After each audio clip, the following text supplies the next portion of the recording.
دی rejected king, paragraph number 51۔ بس انہوں نے اپنے لیے ساؤل نام ایک آدمی کو چن لیا جو قیس کا بیٹا تھا، اور وہ ایک معزز آدمی، عزت دار تھا، اور وہ لوگوں کو بالکل ٹھیک لگا کیونکہ وہ ایک بڑا لمبا، اچھا اور دیوقد آدمی تھا۔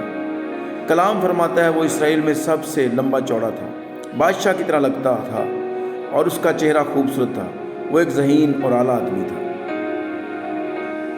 دیکھیں، آج بھی لوگ اسی قسم کا آدمی چننا چاہتے ہیں۔ جس طرح سے خدا اپنی کلیسیا کو رکھنا چاہتا ہے، لوگ اس طرح سے مطمئن نہیں ہوتے ہیں تاکہ پاک روح کے وسیلے انہیں کنٹرول کیا جائے اور حکومت کی جائے۔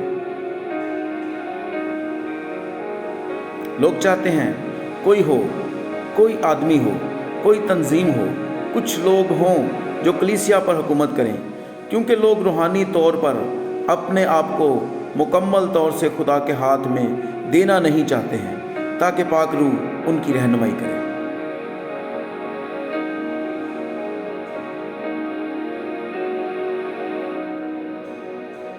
لوگ چاہتے ہیں کہ کوئی ان کی مذہب کے لیے رہنمائی کرے، کوئی تو ہو جو انہیں بتائے یہ سب کچھ کیسے کرنا ہے اور کیا کرنا ہوگا۔